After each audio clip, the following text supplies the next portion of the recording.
নমস্কার। খবরের অন্তরালের খবর নিয়ে ক্যালকাটা ডায়ালগস থেকে মনোজ দাস। পর্দায় এই যে যুবকটিকে দেখছেন, কি মনে হয় একে দেখে? রোগাশোকা চেহারার, অতি সাধারণ দর্শন একটি যুবক, গায়ে একটা চাদর জড়িয়ে আছে। যুবক না বলে কিশোর বলাই ভালো। ভালো করে গোঁফদাড়ি ওঠেনি, নির্মল একটি হাসি জড়িয়ে মুখে, একেবারে অতি সাধারণ দর্শন একটি কিশোর। কিন্তু এই অতি সাধারণ দর্শন কিশোরটির গুণপনার পরিচয় পেলে আপনি মুগ্ধ হয়ে যাবেন। সে গুণপনার বহর এমন যে শোনার পর যদি আপনি ভিড়মি খেয়ে পড়ে যান, তবে আমাকে দোষ দেবেন না। এই ছেলেটি একটি যে সে সাধারণ ছেলে নয়, সে একটি কালখণ্ডের প্রতীক, একটি বিশেষ দেশের বিশেষ সময়ের প্রতীক। দেশটি বাংলাদেশ। এমন দেশটি কোথাও খুঁজে পাবে না কো তুমি। আর কালখণ্ডটি হলো 2024-এর 5 আগস্ট থেকে 2026-এর 17ই আগস্ট দ্বীপ্রহর। কিছুকে আঁচ করতে পারছেন? আর একটু স্পষ্ট করে বলি তাহলে। 24-এর 5 আগস্ট শেখ হাসিনা সরকারের পতন, বাংলাদেশের বিপ্লবের প্রাথমিক সাফল্য, জনগণের হাতে ক্ষমতা ট্রান্সফার। যে জনগণ সেই মহাবিপ্লবের সামনের সারিতে ছিল, নেতৃত্বে ছিল, এই নিরীহ মুখের সাধারণ দর্শন গোঁফ ভালো করে না ওঠা কিশোরটি ছিল তাদেরই একজন। এর নাম হচ্ছে মেহেদি হাসান। বিখ্যাত গজল গায়ক মেহেদি হাসানের গান শুনে এই কিশোরের বাপ ছেলের এই নাম রেখেছিল কিনা বলতে পারবো না। তবে ছেলে যেভাবে বিখ্যাত হয়ে উঠেছে, এই এতটুকু বয়সে, ভালো করে গোপের রেখা গজায়নি, এই বয়সে সে যেভাবে বিখ্যাত হয়েছে, তাতে বাপের স্বপ্ন একেবারে বৃথা যায়নি। এই মেহেদি হাসান সেই মেহেদি হাসানের মতো গজল গায় না বটে, তবে বিপ্লবের যে গানের গুঁতোয় বাংলাদেশ আজ জগৎ জোড়া দুর্নাম কিনেছে, দূরছাই উঠেছে সারা দেশ জুড়ে, সারা দুনিয়া জুড়ে। এই কিশোর মেহেদি সেই গানের শিল্পী। ছেলেটি বৈষম্য বিরোধী ছাত্র আন্দোলনের নেতা, হবিগঞ্জ জেলা কমিটির সাধারণ সম্পাদক। আপাতত এর কীর্তি কাহিনীর যেটুকু প্রকাশ্যে এসেছে সেটাই বলি। মনে করার যথেষ্ট কারণ আছে তার এই কীর্তি এই সামান্য ঘটনাটাতেই সীমাবদ্ধ নয়, আরও আছে। ভেসে থাকা হিমশৈলের চূড়া যেমন শুধু দৃশ্যমান থাকে, বাকিটা ডুবে থাকে জলের নিচে, এখানেও তেমন হওয়ার সমূহ সম্ভাবনা।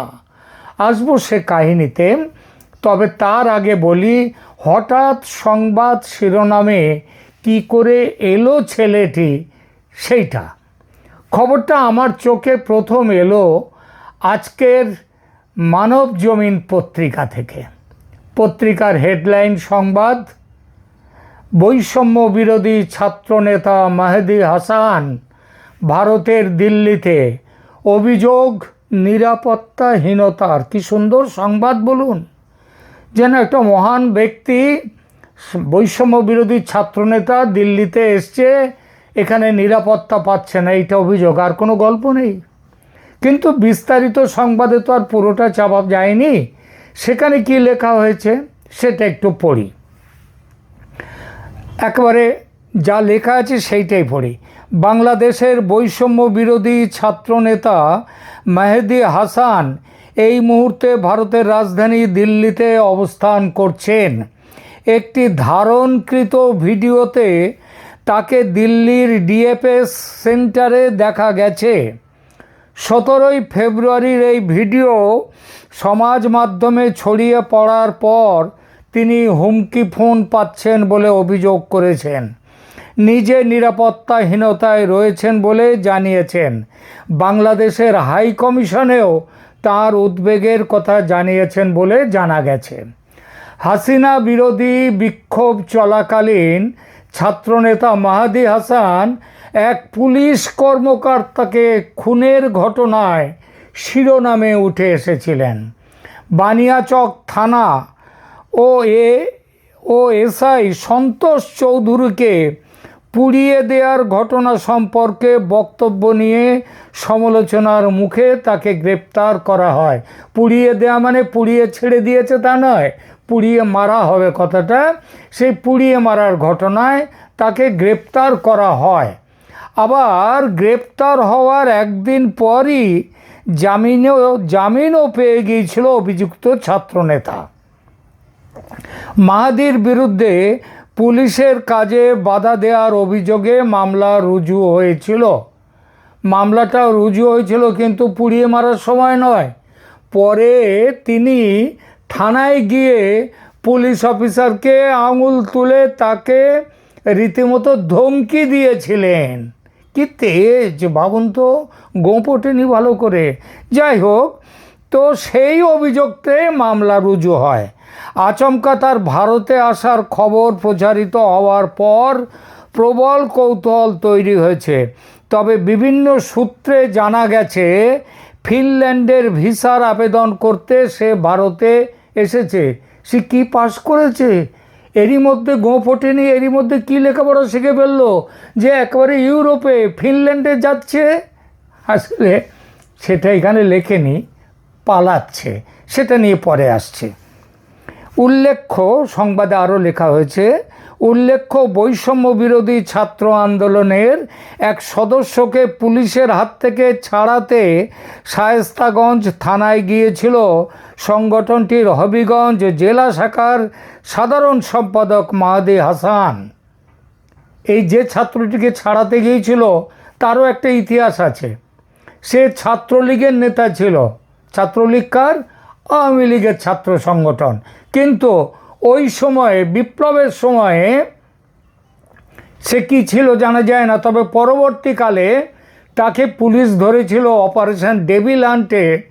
সেখানে গিয়ে ছাত্রলীগের কার্যকর্তা হিসেবে তার নাম খুঁজে পেয়েছিল, তাই পুলিশ তাকে ধরে। কিন্তু এই মেহেদি হাসান সে সেখানে গিয়ে বলে, পুলিশের ওখানে গিয়ে বলে যে আমাদের লোক, একে ছেড়ে দেন। এবং পুলিশ অফিসার রাজি না হলে তাকে আঙুল উঁচিয়ে শাসায়।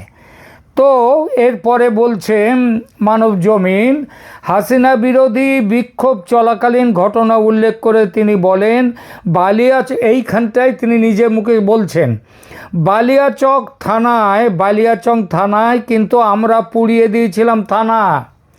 এসআই সন্তোষ চৌধুরী, তাকে কিন্তু জ্বালাই দিয়েছিলাম। এই ভিডিও সোশ্যাল মিডিয়ায় ছড়িয়ে পড়তে শুরু হয় বিতর্ক। এই আবহে মাহাদি হাসানকে শোকজ নোটিশ পাঠান বৈষম্য বিরোধী ছাত্র আন্দোলনের দপ্তর সম্পাদক। হ্যাঁ, শোকজ নোটিশ পাঠিয়েছিলেন, কিন্তু তারপরে কি হয়েছিল আগে খবরটা পড়ে নেই। পরে তাকে বাড়ি থেকে গ্রেপ্তার করে নিয়ে যায় পুলিশ এবং যদিও সে জামিনে ছাড়া পেয়ে যায়। প্রশ্নটা হচ্ছে যে তাকে বলছে যে তাকে আন্দোলনে তাকে শোকজ করে, কেন তুই মুখ ফুটে স্বীকার করলি আমি খুন করেছি, এই অপরাধে তাকে শোকজ।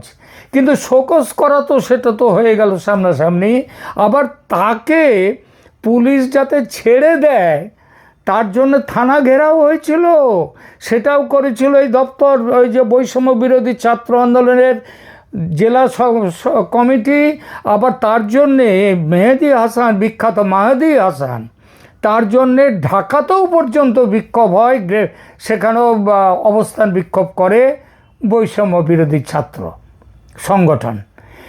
মানবজমিন অনলাইন নিউজ পোর্টালের প্রকাশিত বিবরণী এটা। তবে এর বাইরেও অনেক কিছু আছে। এই ক্ষণজন্মা মহাপুরুষকে মুক্ত করার জন্য তার সংগঠন কিভাবে ঝাঁপিয়ে পড়েছিল রাস্তায়, কিভাবে পুলিশকে গুলিগোলা চালাতে হয়েছিল, কিভাবে ওখানে আগুন জ্বলেছিল, এই সব কিছু তার কোনো ইঙ্গিত মানব জমিনের রিপোর্টে নেই। 24 ঘন্টাও আটক থাকতে হয়নি জনাব মেহেদী হাসানকে। বিচারক সাহেব কেস আদালতে উঠতেই তাকে সসম্মানে মুক্তি দিয়ে দেশ ও জাতির প্রতি মহান কর্তব্য পালন করেছিলেন ওই বিচারক মহাশয়। আর পুলিশ তো হাত ঝেড়েই নিয়েছে। এবার আসি এই মেহেদী হাসানের এখন সংবাদে উঠে আসার কারণ নিয়ে। খবরে প্রকাশ, বাংলাদেশের নির্বাচনে জামাত এনসিপি জোটের হেরে যাওয়া ও বিএনপির মহাবিজয়ে 24 জুলাই বিপ্লবের কুশীলবরা, শুধু ওই উপদেষ্টারা নয়, সাধারণ কুশীলবরাও, তারাও দেশ ছেড়ে পালাতে ব্যস্ত এখন। সেই পালানোর জন্য গতকাল 17 ফেব্রুয়ারি মেহেদী এসছিল দিল্লির ডিএফএস সেন্টারে ফিনল্যান্ডের ভিসার জন্যে কাগজ জমা দিতে। সে সময় তার পরিচিতি কেউ ধরে ফেলে, চেনা জানা কেউ তাকে দেখে ফেলে, এবং সে যে ভিসা নিয়ে বিদেশে পালাতে ভারতে এসেছে এই খবর একবারে চাউর হয়ে পড়ে। কেউ একজন তার ভিডিও ও কীর্তি কাহিনী সোশ্যাল মিডিয়াতে পোস্ট করে দেয়। সেই পোস্ট ভাইরাল হয়ে যায় এবং তারপরে সে হোটেলে ফিরতেই তার কাছে হুমকি ফোন আসতে থাকে। এতে একটু ঘাবড়ে যায় সে। ঘাবড়ে গিয়েও, মহাবিপ্লবী তো, সুতরাং ঘাবড়ে গিয়েও সে তার হুঁশ জ্ঞান হারায়নি। সে দিল্লির বাংলাদেশ দূতাবাসকে জানায় যে তার নিরাপত্তায় সংকট দেখা দিয়েছে, তিনি হুমকি ফোন পাচ্ছেন, কেউ তাকে মেরে ফেলতে পারে, মারতে পারে। দূতাবাস তখন বলে তাকে দেশে চলে যাওয়ার পরামর্শ দেয়। তারপর আজ 18 ফেব্রুয়ারি, আজকেই দুপুর 12:20 সে ঢাকার ফ্লাইটে উঠতে যায় দিল্লি বিমানবন্দর থেকে। দিল্লি বিমানবন্দরের ইমিগ্রেশন পুলিশ তাকে আটক করে, তবে সংবাদে প্রকাশ ঘণ্টাখানেকের জিজ্ঞাসাবাদের পর তাকে আবার ছেড়েও দেয়। এই ছেড়ে দেওয়াটা নিয়ে যদিও ভারতের সোশ্যাল মিডিয়ায় নানা প্রশ্ন উঠছে, কারণ তার বিরুদ্ধে ছাড়তে বাধ্য হয় পুলিশ দিল্লির, কারণ তার বিরুদ্ধে ভারতে কোনো মামলা নেই। আর সে বাংলাদেশেও থেকে ওই ঝাঁপানো পাসপোর্ট বা অবৈধভাবে ভারতে আসেনি, সে বৈধ পাসপোর্ট নিয়েই, ভিসা নিয়েই ভারতে এসেছিল।